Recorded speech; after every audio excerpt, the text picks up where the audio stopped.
Hey everyone, thank you so much for checking out this week's follow-up video for part 5 of our series in the book of Exodus. We've been crazy excited about this series and it's gone well so far. So if you missed any part of those are available on our website as well as on the Facebook page. You can just scroll down there and find all the parts as well. That'll connect you to the website. And so, but I would encourage you, if you've missed this week's message, you missed a really, really good one. And so I would encourage you scroll down before watching this and check out that sermon. It was actually preached by our very own Associate Pastor Michael Walker, and it was an incredible gift to our church because I really think that you set really the course almost for the rest of the book of Exodus for us, and I thought it was really great. So let's take just a second and maybe, did you leave anything out? Did you feel like you didn't have time to cover something? Well, I left some things out on purpose. One of the things that one of the verses, the very last verse that I brought up was John 14:12. And if people were following along in their Bibles, they'll notice that I didn't read the entire verse because it wasn't really the point of what I was talking about. But Jesus goes on to say that we'll do greater works than he does, which is amazing. And he ends it because I'm going to the Father. I know that there's always been a lot of controversy behind that verse. It's like, if we're going to be in him, then we're going to do greater works than him. People are like, no, Jesus, you're wrong. No. And they don't understand that how can we do greater works than him? And throughout all the research and looking at many theologians and scholars and seeing what they have to say about it, everyone kind of has this uniform answer where it's like, well, he's not just talking to like certain individuals. So whenever he's talking, he's not he's talking to disciples, but he's not just saying them. He's talking about his church in general and stuff. The entire church.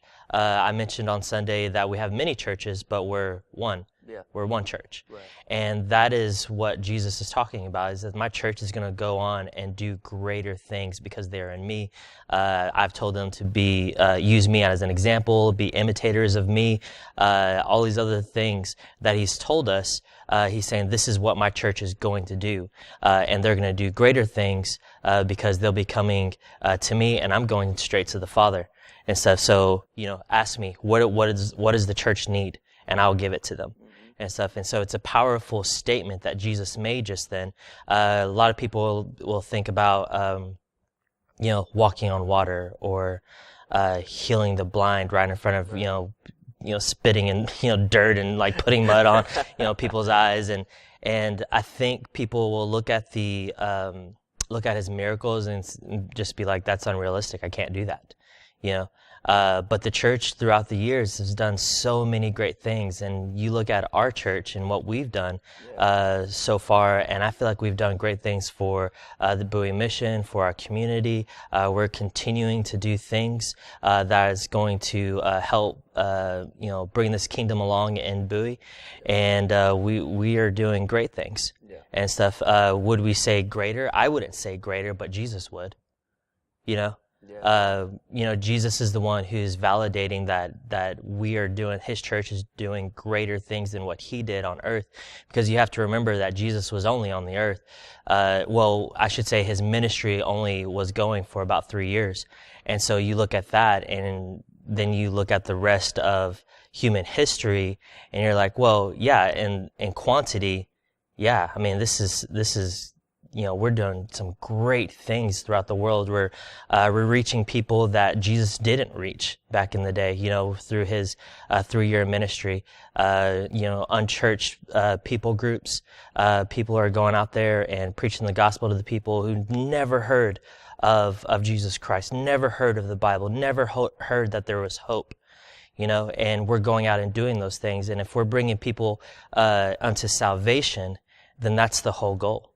And I think that's where Jesus was going then, when saying that we'll do greater things than what he has done. I think some people in that text can feel as though, we see Jesus in that text and we see the Father in that text. Mm-hmm.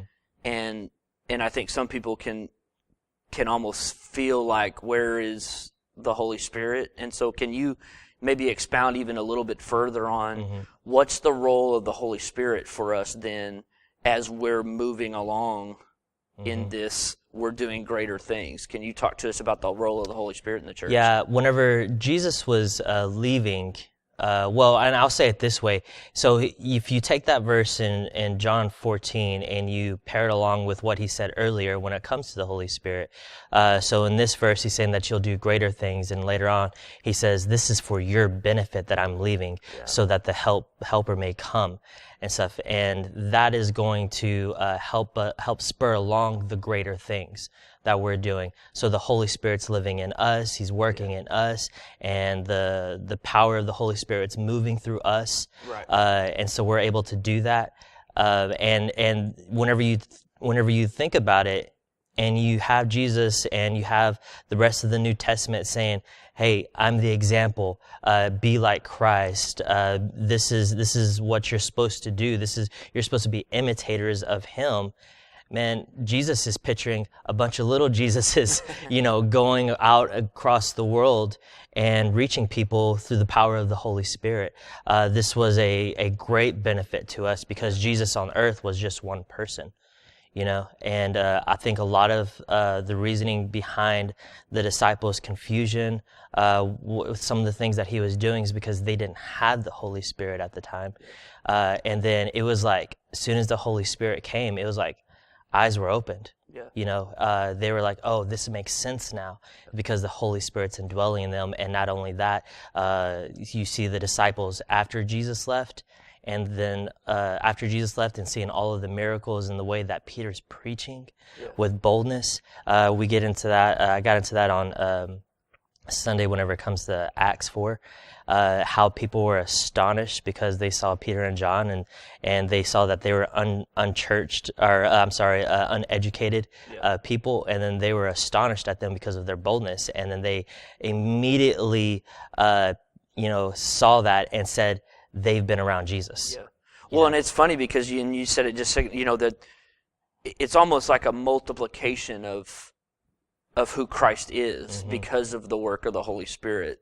And so even going back to your point in the book of John where it's greater things, even just what you were saying, that quantity, well, that comes because of the Holy Spirit and multiplying the person of Jesus into the hearts of men through the work of the Holy Spirit, and so where then you see men and women all over the place living out who Christ is. And you did a beautiful job at really pushing us to see that in connection to how Moses was pointing to Christ, like was a type and shadow of Christ, and then now on the reverse side of Christ, we're now types and shadows pointing back to him and pointing to who he was, and then pointing forward to the glory that's coming, And so I thought you did a really great job at kind of looking at the book of Exodus and then setting us up in that manner. One of the things that I liked about it, and I told you coming up to this sermon, weeks ago, I'm excited about this sermon. Yeah. I was really excited about this particular part because this was really our first look at a real direct type and shadow of Christ coming out of the book of Exodus. And you mentioned it at the very first of your sermon. And so if we can maybe end with just talking to us about a little bit more about the types and shadows, why that's so important for us. Maybe expound a little bit more than what you just said from the platform on Sunday. Talk to us a little bit about the significance of that and why that's important for us to see that in the Old Testament. Yeah, the type and shadow reference, I didn't make that up. That wasn't me. Yeah. There's a lot smarter people out there that came up with these things. And the idea behind the type and shadow is that everything from the Old Testament is talking and pointing towards the Messiah that is to come, and that is Jesus. And that was done on purpose. This wasn't something that was like, oh man, it's funny how this like lines up. No, it's through God's sovereignty. Right. God is in control of the Bible. He was in control of the writing of the scriptures, and he did all of these things throughout human history to point to Jesus. And so anytime we ever see a hero in the Old Testament, anytime we see anybody doing this great significant thing, any children's Bible story that we ever hear about, it's not about how great they are, but it's how great the person they're pointing to. It's Jesus. And if we don't understand that one statement, then we're missing the point in the Old Testament. The Old Testament is not just, I mentioned it on Sunday, it's not just a historical account of things that have happened, but it's all to point us towards Jesus. So whenever we see Moses, even the little things that he's not in control of, like he wasn't in control of where he was going in that down the river. He wasn't in control of Pharaoh just all of a sudden freaking out and being, we're going to kill all of these boys, these babies and stuff. He was in control of that, because if Pharaoh said, you know what, I'm not going to worry about it, then none of that would have happened. And then it wouldn't have been a type and shadow of Jesus, because then you look at, in Matthew, and then it's like, King Herod's like freaking out in the same way, where he's like, no, I'm the king, and so I'm going to kill all of the baby boys that are under 2 years old. And you look at that and how that parallels with Moses' story, then it's like, it's almost the exact same thing. Moses was brought out, he was saved, Jesus was saved. Moses brought his people out. Jesus is continually bringing his people out, and then he's the better Moses because of the cross and what he's done for us. We see that with David. We see that with Solomon. We see that with Joseph in Genesis. We see that with Adam. Any person in the Old Testament that we're seeing as they've done great things and they are a hero that we see in the Old Testament, we're saying that Jesus is behind all of that. It's the shadow. You think of a shadow and it's like, man, the shadow is just, covering up whatever it is that it's over. And that's Jesus. Jesus is covered up all over the Old Testament. You can see kind of his footprint throughout the entire Old Testament. And I think the New Testament validates a lot of the things that the Old Testament's saying, because Jesus, throughout his whole ministry, is always bringing up the Old Testament. Jesus brought up, how, we're going to get into it. And so, but Jesus says, the I am that we were talking about back in the day that you look towards in Moses, that you look for, you see in those stories. Right. That was me. That's me. Yeah. That's me. And so as we're going through Exodus, it's important that we understand the types and the shadows throughout all of these stories, throughout, all of the sermons that we're in, because it's all pointing towards Jesus, and we can't forget where everything's going. Yeah. Well, and the book of Exodus is just chock full of those moments where we get to really see a direct type, a direct shadow of what Christ was going to do for his people. I actually, whenever you were talking about it on Sunday, I thought about Colossians, because Paul even says that these things in the Old Testament he mentions, he says these are shadows. So that's where we're getting that concept is even the New Testament writers are going, look, these are shadows. And then what I like is he says, but the substance, the actual real, the substance of it is Christ. Yeah. And that's really what you were getting at on Sunday, which I appreciated so much. And again, I was really excited about it because I love the fact that we were getting to that early in the series, because there's so many other things after it. You have to, because if we don't understand it from the very beginning, and honestly, you mentioned it in the very first sermon, right. Talking about our story and God's big plan and everything. I mean, you mentioned it probably not so directly, Right.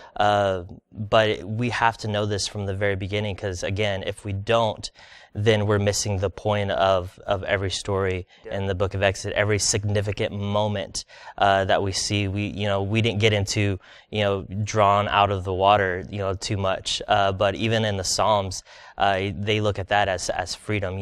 God, you draw me out of the water, and you see that as freedom. Yeah. And stuff. And that's what Moses was doing with his people. He was going to bring freedom. Yeah.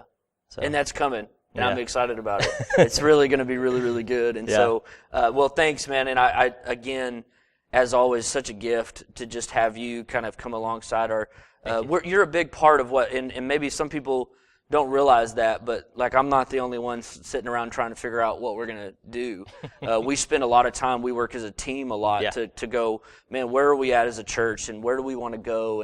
And you've been such a really great voice of insight with the book of Exodus, and just building out that series and really where we want it to go. And so I really appreciate that, and then appreciate the opportunity for you to just, kind of get in the trenches with it and speak to us. And so it was a real gift to us. And Thank so, you. like I said, if you missed it, I would encourage you, take a listen to it. But really, if you've missed any part, man, catch up with us. Get involved in that. We also have a great resource page on our website as well. It's a tab there that you can click on that and then go to our Exodus series of resources. And we've got some really great videos there that, again, you had a big part of making sure we had some really good stuff there. And so there's some really great videos that just kind of set some things up. There's a reading plan where you could be reading the text with us each week, and so we were pretty intentional about that so that you can be following along with us. And so we'd encourage you to go on our website, freedomlifechurch.net,